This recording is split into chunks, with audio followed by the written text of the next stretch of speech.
Hello everyone, welcome to this lesson. As you can imagine, I'm not really here. This is just a recording of a video lesson, which is pretty sci-fi, as I think. Now, welcome to this lesson, 8 Pilgrim. Before we start, I would like you to answer these very quick questions in your books. First, which family came out victorious from the Wars of the Roses? Who was the first daughter of Henry VIII? Who was nicknamed the Black Moses? Who led the Haitian Revolution? In which year did the United States declare independence? And who were the first British settlers in Australia? You can pause the video now. Take your time to answer these questions very quickly. It's retrieval, so you're allowed to Google stuff. And then come back here when you're finished. So, anyway, it's always weird to do this sort of pause thing. Now, which family came out victorious from the Wars of the Roses? The answer is the Lancasters and the Tudors. In particular, the Tudors were a sort of a branch of the wider Lancastrian extended family. The first daughter of Henry VIII was, of course, Queen Mary I, also known as Bloody Mary, due to the fact that her side lost. She was, yes, of course, particularly cruel in burning Protestants who didn't want to convert back to Catholicism, but I think she got a lot of bad publicity for being a Catholic in a country in which Catholicism lost. Now, who was nicknamed the Black Moses? It was Harriet Tubman, member of the movement known as the Underground Railroad. She was known as the Black Moses because she led slaves all the way to British Canada into safety. Now, number 4, who led the Haitian Revolution? It was Toussaint Louverture. He was the leader of the only successful slave revolution in the history of humanity, which is no mean feat. And he established a country, Haiti, which is still existing today. It's a country established by a successful slave revolution. In which year did the United States declare independence? It's obviously 1776, and the first British settlers in Australia were generally criminals and convicts because it was a penal colony. A colony where criminals and convicts were sent. Now, I added word of the day down there because today we are focusing on the meaning of this word and we're looking at how the past influenced the present. Now, the word of the day is legacy. Legacy is the impact something in the past still has on today. And the past is never in the past, okay? The past, the things that have happened will continue and will continue to influence our history for generations. Think, for example, about the COVID pandemic. Now, the COVID pandemic will be over soon enough, hopefully, but its impact in the economy, in the way we relate to each other, in the new rules, in a lot of things, will keep lingering on for a while, I believe. So, this event, the COVID pandemic, will become history, but it will have a long legacy in the future. I hope I'm wrong. Now, why are we talking about legacy? Because today's lesson is on the legacy of the British Empire, and our learning objective is to be able to understand how the British Empire influences our lives, still to this very day. Moving on. What are we doing? First of all, we are very quickly telling the story of British decolonization. It's not going to be in detail at all. Then we're going to look at the legacy of culture, at the legacy of the empire in our daily life, and at the legacy of the empire in politics and government. And then we're going to answer the final question. So, moving on, let's look at the end of the empire. Now, after the end of World War II in 1945, it was clear to pretty much everyone that the age of the big colonial empires ruled by European countries was over, for good. And, well, It was the start of the period of the so-called decolonization, the process by which former colonies became independent, which is a key moment in world history. And it began in the early 1950s, late 40s, early 50s. Now, there were different approaches to the idea of decolonization. Some countries, like France and Portugal, but in this case we'll focus on France, had the Empire of France went out in flames. Okay, between 1954 and 1962, a number of French colonies clearly expressed a desire to be independent. Think of Vietnam or Algeria. They started, the French government didn't want to give them the independence they requested, so they started a series of long, dirty and very bloody wars to keep those countries into the French Empire. Eventually, they were forced by constant defeat and by the fact that the public opinion in France didn't want this, to grant independence to these colonies. Now, the case of Britain is different. Now, there was some violence during the British decolonization of much of its former colonies, in places, for example, like Kenya, Rhodesia, both in Africa, in Cyprus, in the Mediterranean. There was some violence, but overall, the decolonization of the British Empire was a relatively smooth process, a process that did not involve long, dragging war to keep these countries into the empire.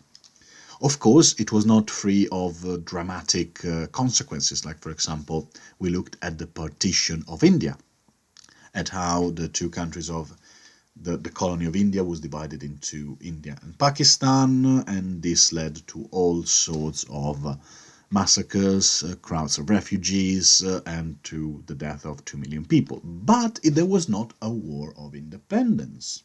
It was a problematic but peaceful process. So, this is more or less the summary of a very long and complicated period of decolonization. But what are the effects of this decolonization? What is the legacy of the empire in our daily lives? The first one is you might have heard of, is the OBE. What does OBE stands for? It stands for Order of the British Empire. It was an honor, I think it was devised by King Edward VII, I might be wrong. And it's an award given by the monarch, in our case the Queen, but it will be her successors eventually, it was her predecessors, to whoever she believes has given an important contribution to the arts, science, charities, sport, welfare, or any other field of human achievement.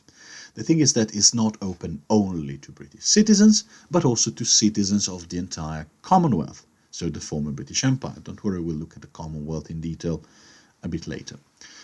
Two names you might associate with an OBE of OBE winners which you might have heard of are, for example, J.K. Rowling, author of the Harry Potter series, the Magical Beast series, and of a bunch of other books.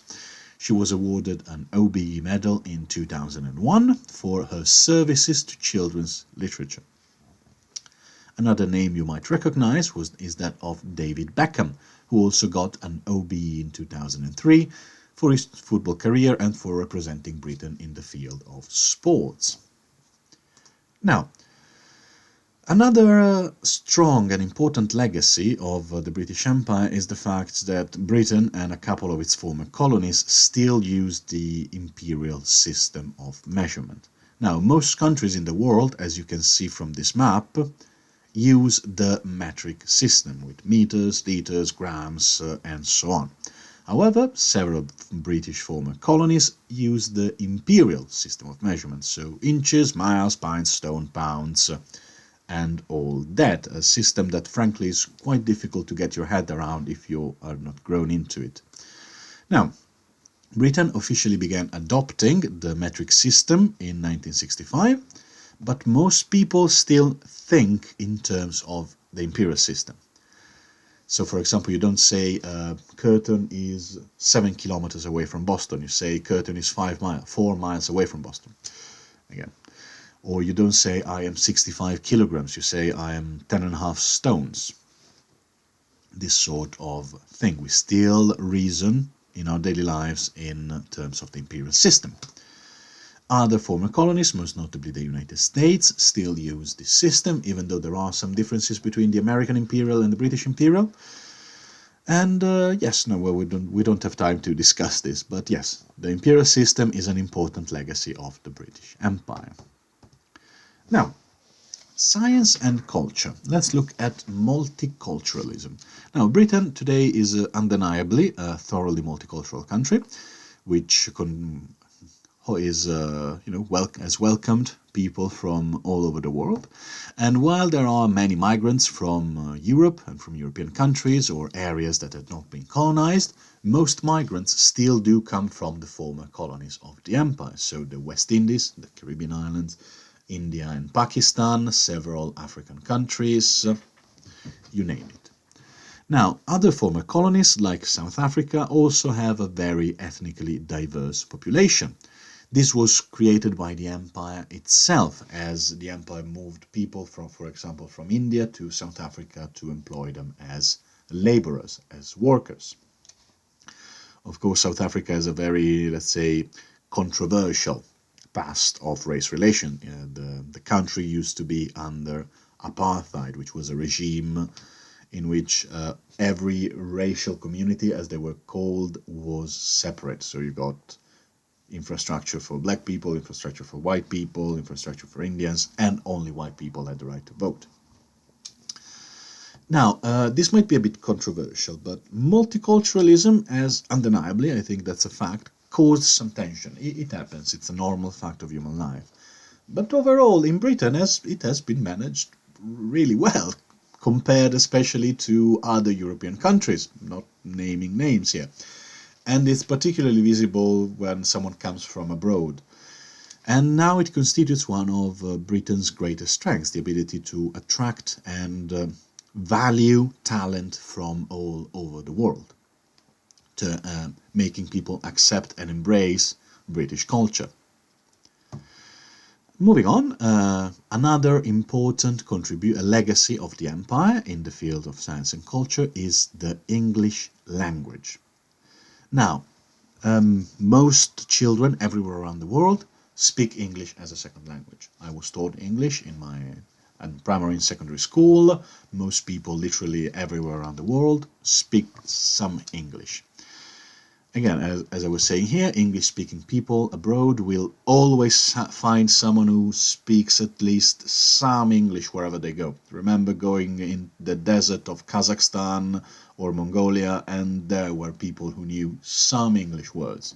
Don't expect to be able to make a conversation. Don't expect every foreigner who says they can speak English to be absolutely 100% fluent, but they do speak some English.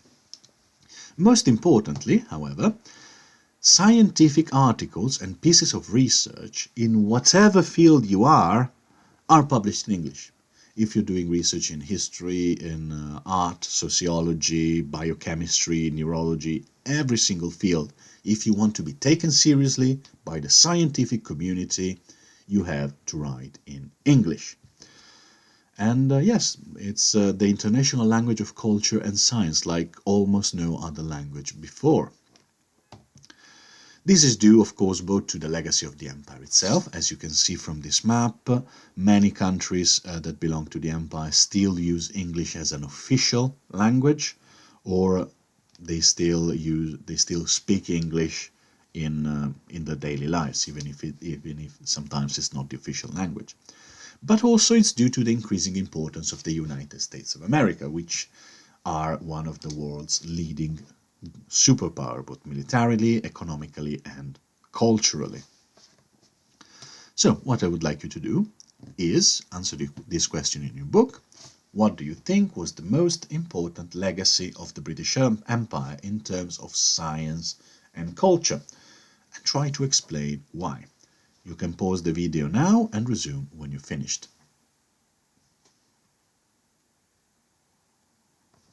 Assuming you have paused and resumed, let's give you a model answer. I believe that the most important cultural legacy of the British Empire is the use of English as an international language, because it means that everywhere we go, we can find someone who speaks at least some English. Moving on to the next section, daily life. How does the empire, still the imperial history of Britain still affect our daily life.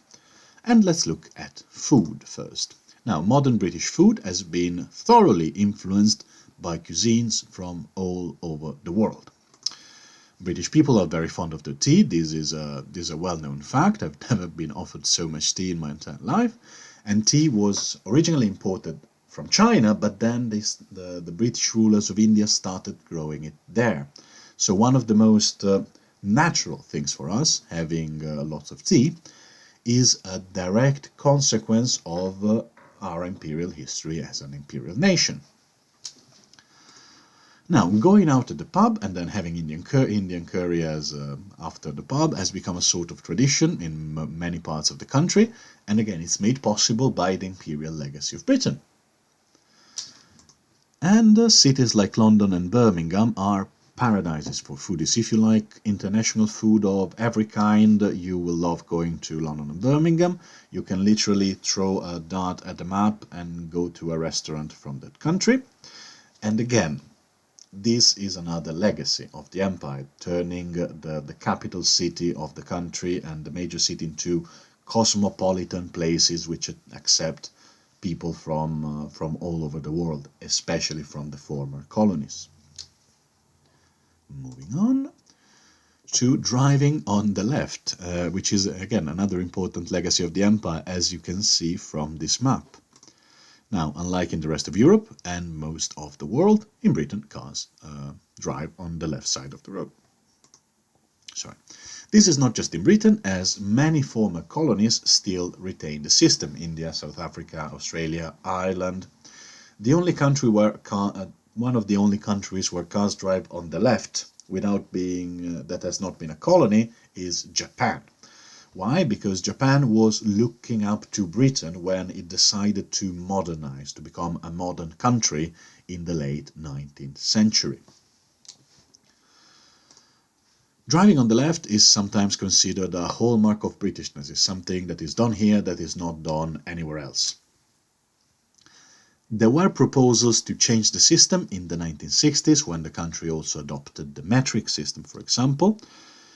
And like Sweden did. Sweden also had driving on the left, and they changed it in the 60s. But now most people believe it's too late and are not willing to undergo all the uncomfortable things that would come from changing the driving system. Moving on to sports. Now, people in Victorian England, the age of the British Empire, essentially, were obsessed with sports. They saw it as a way not only to train your body, to do physical exercise, but also to train your mind and train your soul, prepare for teamwork, prepare for military activity, which was very, very important. And so they essentially invented, literally, most of the sports that are enjoyed around the world today. Football has a long tradition, but the modern rules were codified and put into writing by an English person in around, I think, 1870. Then rugby, which was a variant of football. It was originally called rugby football, football from the town of Rugby. And, of course, cricket, which is not a variant of football. Now, sports like snooker, for example, were invented by British Army officers stationed in India. Football was very popular among the British upper classes, and together with rugby, it spread very fast across the entire world because British people were everywhere in the 19th and 20th century. For example, many of the most important football clubs in Italy, AC Milan, for example, AC Inter, they were established by English businessmen and traders who happened to live in the city of Milan. And just like that, all over the world, wherever British businessmen, traders, colonists went, sports teams started to appear. And finally, almost all the countries where cricket is played seriously in one form or another are former colonies. Cricket is not played outside the British Commonwealth. So, same as before, take a few minutes to answer this question: what was the most important legacy of the British Empire in our daily life? And also explain why. You can pause the video and resume when you're finished. And let's start again.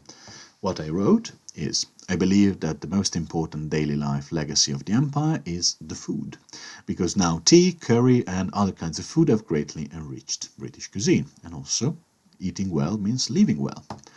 Now let's move on to more serious business, the Commonwealth of Nations. Now, while the empire ceased to exist, it's no longer there anymore, the United Kingdom maintained a very good relationship with most of its former colonies. The empire, this group of countries ruled by the central government in London, turned into the Commonwealth. So a very loose association of countries who have colonial ties with Britain. It's like a large family with a lot of cousins of cousins of cousins that you occasionally see every 4 years. Now, the Commonwealth includes 54 countries, 1.7 billion people, and covers 1/4 of the world's land surface. Quite a huge area.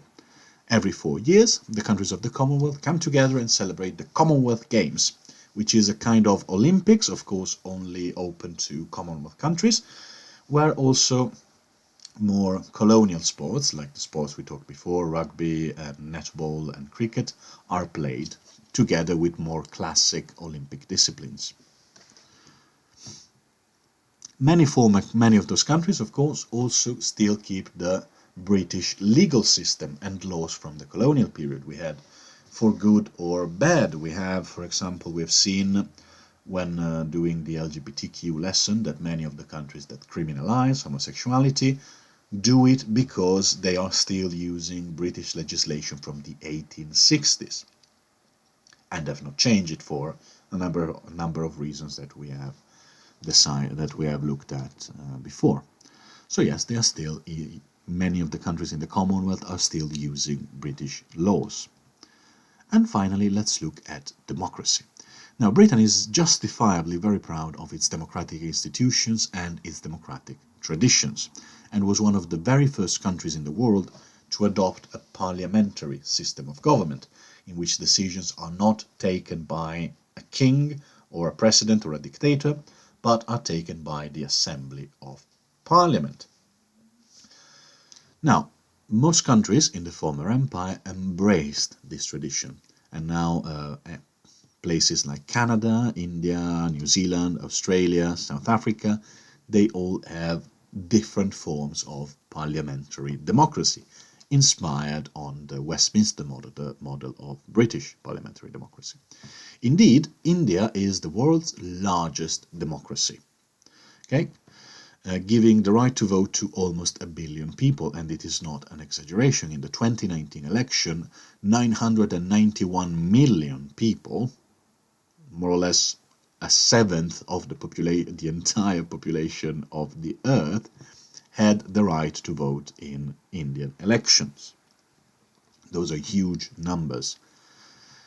Also, this had the consequence of making British colonies generally more stable than other former colonies from other countries, because they had a generally longer democratic tradition.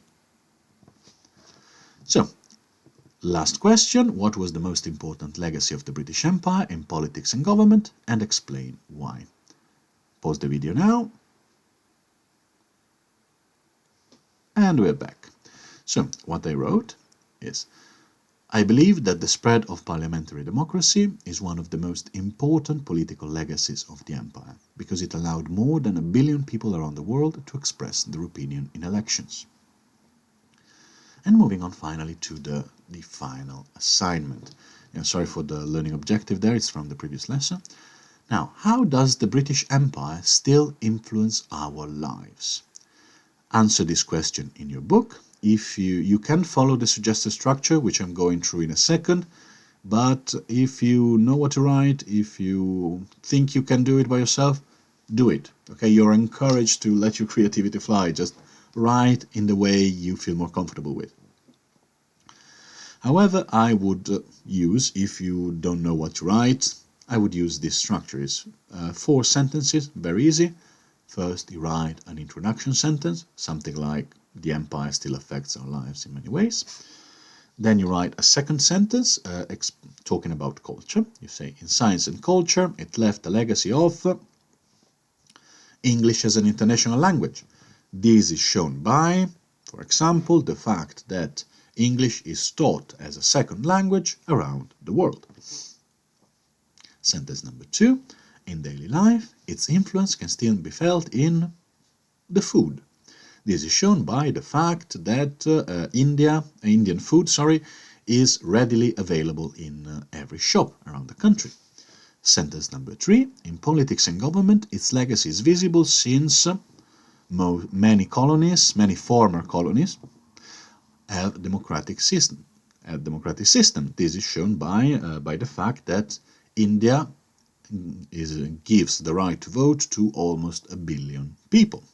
Okay, so answer this final question either using your own structure or using this template structure, and send me your work when you're finished. Okay, thanks for tuning in, and I will see you next time.